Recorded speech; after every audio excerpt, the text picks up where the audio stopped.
Olá, pessoal do quarto ano. Vamos então continuar aí o nosso módulo O Lugar Onde Vivemos, agora a parte 2, tá?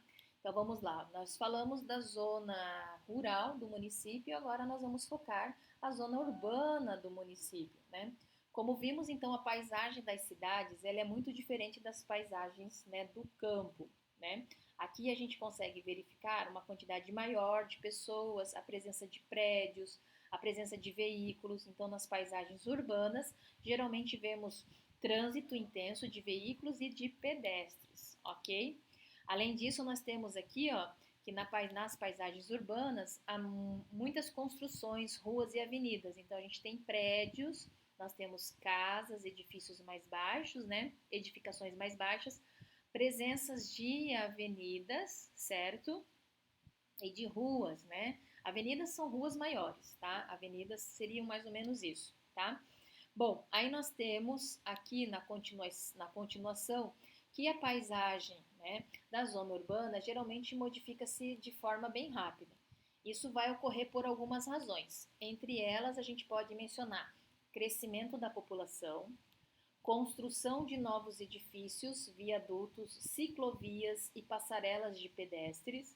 Então, edifícios a gente sabe, são prédios, viadutos são ruas que passam uma sobre a outra, né, que a gente normalmente vê em cidades maiores, tá? Ciclovias são aqueles espaços definidos para as bicicletas.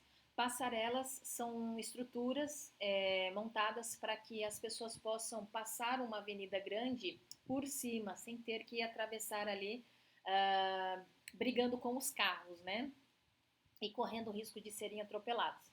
Aí nós temos um outro fator, aumento da circulação de carros, motocicletas, ônibus e caminhões, surgimento de novas tecnologias como a iluminação e a pavimentação das ruas, a questão da presença de metrô, antenas de telefones celulares, painéis luminosos e assim por diante. Então, se a gente observar aqui ó, na Avenida 7 de Setembro, lá na cidade, no município de Salvador, na Bahia, em 1925, e como ela está em 2020, nós vamos ter aí uma grande diferença. Nós vamos ver que aqui nós já temos prédios, né? Nós já temos construções.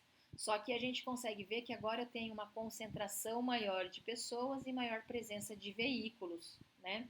Então a gente consegue ter o antes e o depois, né? Tudo bem? Então isso que acontece aí.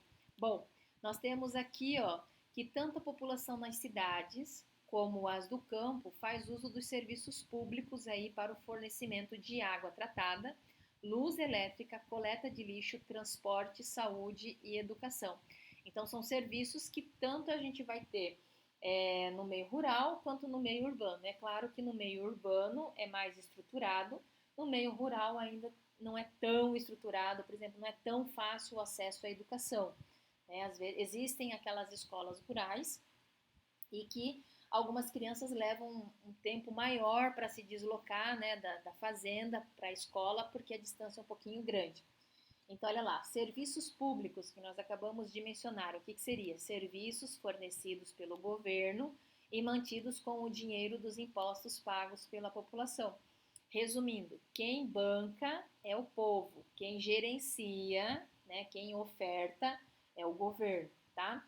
Aqui nós temos a usina hidrelétrica para produção de luz e aqui nós temos o embarque de passageiros no terminal aí, ó, né, lá no Rio de Janeiro, que é para o transporte, você poder ir e vir, né, para determinados lugares. Nós temos a vacinação, né, de policiais contra o Covid, né, que foi registrado lá em Londrina, mas a questão da saúde ela é importante para todas as pessoas. Aqui ele especificou os policiais, né? A gente sabe que recentemente nós passamos aí por uma pandemia e as vacinas não tinham em quantidade suficiente para todo mundo. Elas foram sendo produzidas de pouquinho em pouquinho, então foram dando prioridades para certos grupos, né, de pessoas. E um dos primeiros grupos que tomou a vacina foram os policiais, porque estavam mais expostos aí para tentar manter a ordem, né? Aqui nós temos um trabalhador, né, na sala de controle de indústria de uma siderúrgica, lá na região do Pará, ou seja, no norte aí do Brasil, né? Então, nós temos isso, né? Olha lá, a população urbana adulta trabalha em indústrias, em hospitais, escolas, restaurantes, comércios, áreas de lazer e outros setores. Isso é para a população urbana. Quando a gente fala de população rural, é mais aquela questão da agricultura, da pecuária e do extrativismo. Tudo bem? E aí a gente tem o seguinte, apesar de as áreas urbanas e rurais, né, terem paisagens e atividades econômicas diferentes, há uma grande interdependência entre elas. Ou seja, a cidade precisa do campo para alimentar sua população e obter matéria-prima para a indústria. Já o campo precisa da cidade para obter máquinas agrícolas, combustível, computadores, medicamentos e vacinas para a pecuária, né? Ou seja, para os animais. Então aqui a gente tem nessa imagem justamente isso. De um lado o campo, de um lado a cidade. A cidade fornece para o campo máquinas agrícolas, combustíveis, computadores, produtos químicos, aparelhos eletrônicos, roupas, remédio, né? E o campo fornece a matéria-prima para produzir vários produtos e o alimento para manter ali as pessoas na cidade, certo? E para a gente ir para uma reta final, nós temos isso aqui, ó, esse mapa mental que traz o tópico município. E aí ele é dividido em zona urbana ou cidade, zona rural ou campo. Existe uma interdependência, nós acabamos de ver isso, né, entre essas duas regiões. E com relação à zona urbana, as principais atividades é o comércio, indústria e serviços terceirizados, né? Aí no caso do campo, as principais atividades a gente tem a agricultura e a pecuária, que é justamente para fornecer alimento, matéria-prima e combustível.